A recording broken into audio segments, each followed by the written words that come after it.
안녕하십니까. 8월 14일 오전 김경국TV 시작하겠습니다. 민주당 전당대회 과정에서 두드러진 조직이 있죠. 이재명의 사조직으로도 불리는 더민주혁신회의입니다. 이번 전당대회 과정을 통해서 이재명의 줄 세우기에 동원된 조직이기도 합니다. 혁신회의가 이번 전당대회에서 위력을 발휘하면서 민주당 내에서는 혁신회의가 지금 논란의 중심에 서고 있습니다. 당대표 후보로 출마한 김두관 후보는 이런 얘기를 했죠. 기자회견에서 더민주혁신회의가 이재명 후보의 홍위병이 되어서 위세를 부리면서 줄을 세우고 있다. 찍히면 죽는다는 검은 그림자가 일상처럼 당을 지배하고 있다. 이렇게 혁신회의를 직격했습니다. 최고위원회 출마한 정봉주 후보가 지목한 명팔이 이재명 팔이죠. 명팔이도 바로 혁신회의입니다. 정봉주는 더민주혁신회의를 직접 언급하지는 않았지만 이재명 대표를 팔아서 권력 실세 놀이를 하고 있는 이재명 팔이 무리들, 이재명 이름 팔아서 호가호위 정치를 하고 실세 놀이를 하는 사람들, 이런 표현으로 혁신회의를 공격했습니다. 정봉주는 특히 승리를 위해서 통합을 저해하는 당 내부의 암덩어리인 명팔이를 잘라내야 한다, 이렇게 목소리를 높였습니다. 혁신회의를 아예 잘라내야 할 암덩어리로 표현한 것입니다. 오늘자 중앙일보 인터넷판 보도에 따르면 혁신회의는 연간 회비 50만 원 이상을 내고 가입하는데 혁신회의에 소속된 국회의원들조차도 구성원이 누구인지 어떤 활동을 했는지도 모른다고 합니다. 정치 모임이라면 일부러라도 집행부의 활동 보고도 하고 그렇게 하는데 혁신회의는 그런 형식과 절차가 아예 없다는 것입니다.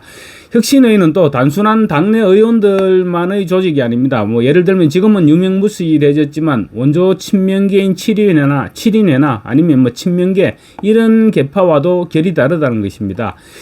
22대 총선 공천 때부터 혁신회의는 이재명의 손발이 되어서 경선판을 좌우했었습니다. 윤석열 정권 탄생의 책임을 물어서 임종석 그리고 노영민 전 비서실장 이런 사람들은 공천을 줘서 안 된다, 이렇게 바람을 잡았던 것도 바로 혁신회의였습니다. 이재명이 경선 지역으로 친명 인사를 내보내면 혁신회의가 소위 말하는 개딸들을 움직여서 경선에서 승리하도록 조직을 관리하기도 했습니다. 그러다 보니 당내에 성급하는 혁신회의가 좌우한다, 이런 말이 나돌았고 국회의원이나 원외위원장, 혁신회의에 주눅이 들 수밖에 없는 그런 상황이 된 것입니다. 이번 전당대회에서도 이재명이 낙점한 최고위원 후보들, 예를 들면 이재명이 김민석을 언급한 이후에 김민석이 순식간에 4위에서 1위로 뛰어올랐죠. 그 작업을 한 조직이 바로 혁신회의라는 것입니다. 혁신회의는 김민석, 한준호, 민병주 이런 사람들을 밀고 있는 것으로 알려지고 있는데 세 사람 모두 지금 당선 안정권입니다. 혁신회의는 이재명이 경기도지사 시절 경기도 농수산진흥원장을 지낸 강위원 상임대표가 작년 5월에 설립했습니다. 강 의원은 5기 한총련 한국대학생 총연합회죠. 한총련 의장 출신으로 음주운전, 성희롱 이런 논란으로 공천에서 배제당한 인물이기도 합니다. 혁신회의의 임원급인 상임위원 120명 중에 70명이 지난 22대 총선에 출마해서 무려 31명이 당선되면서 민주당 초선의 최대 계파가 됐습니다. 총선 후에는 또 주요 당직을 꿰찼죠. 김우영 씨는 정무조정실장, 윤종구는 원내대변인, 황명선은 조직사무부총장, 이런 자리를 핵심 요직을 다 혁신회의에서 꿰찼습니다. 그리고 또 혁신회의는 원래 초선이 가입 원칙입니다. 그렇지만 파워가 세지니까 최근 3선 이상급 아니면 전현희나 강선우, 김성원 이런 사람들도 가입을 타진해서 현재 44명으로 지금 현역 의원을 불어났습니다. 보통 의원단체는 현역들의 모임인데 혁신회의는 원외 조직까지 거느리고 있다고 합니다. 상임대표 밑에 권역별 공동대표가 5명이고 그리고 상무위원 10명 이렇게 집행부로 구성되어 있고 그 아래 전국 조직에는 상임위원이 1100명이나 활동하고 있다고 합니다. 전국 1100명의 조직들이 개딸들과 결합하면 당내 경선에 웬만한 막강한 영향을 발휘할 수 있다는 것이죠. 현역 의원은 없었지만 이재명의 친위 조직으로 윗세를 떨쳤던 지난 총선, 그리고 이번에는 이제 현역 의원들이 대거 당선돼 와서 전당대회에서 막강한 위력을 발휘했죠. 그렇게 볼 때 혁신회의의 실력은 이미 입증됐다, 이렇게 볼 수 있을 것입니다. 시도당 위원장 선거에서도 혁신회의 소속 혁신회의 회원 6명이 당선됐습니다. 민주당 일각에서 그래서 혁신회의가 당내 선거에서 특정 후보를 편파적으로 밀고 있다, 이런 불만이 나오고 있습니다.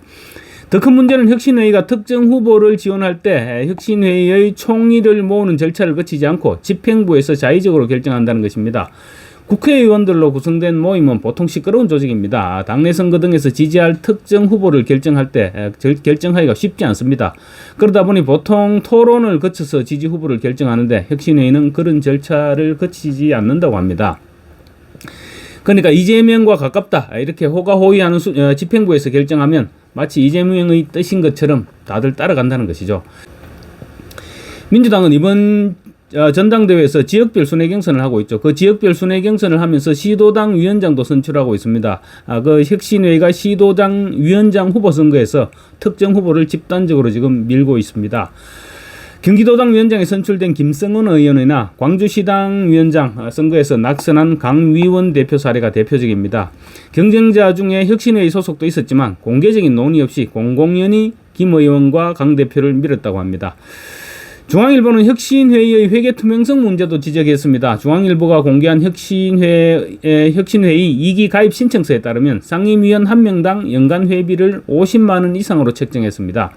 가입 문항에 보면 모 은행 계좌로 입금하셨느냐, 입금하셔야 가입이 완료된다 이런 문구도 있습니다. 보통 정치 조직은 가입 단계에서부터 입금 이야기를 꺼내지는 않죠. 근데 연간 50만 원 이상이면 사실 현역 의원들은 몰라도 원외 인사들에게는 뭐 적잖은 돈입니다.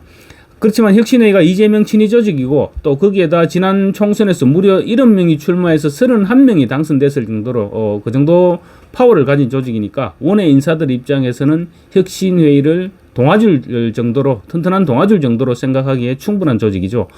경기도에서 활동하는 민주당의 한 원외 인사는 최근 80만 원을 내고 혁신회의에 가입했다고 합니다. 그렇지만 주변에는 120만 원까지 낸 원외 인사도 있다고 합니다. 친명 조직이란 말에 혹해서 가입한다는 것이죠. 산술적으로 계산하면 1100명이면 50만 원씩 내면 5억 5천만 원이 됩니다.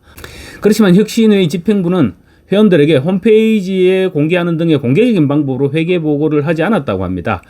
혁신회의는 회의 때마다 회원에게 회비 사용 내역을 공개한다고 하는데 뭐 그런 공개는 형식적인 보고로 볼 수밖에 없죠. 연회비가 5억 원이 넘는다면 공식적인 회계 보고는 기본이 되어야 한다는 지적이죠. 혁신회의는 이재명의 친위 조직으로 인식된 지 오래입니다. 그러다 보니 김두관이나 정봉주처럼 호가호위한다는 지적이 곳곳에서 나타나고 있는 것입니다. 아마 이재명은 혁신회의를 대선을 준비하는 사조직 정도로 생각하고 키워가고 있지 않을까 싶습니다. 그런데 이런 식이라면 조만간 사고가 터져도 크게 터지지 않을까 그렇게 보여지고 있습니다. 감사합니다.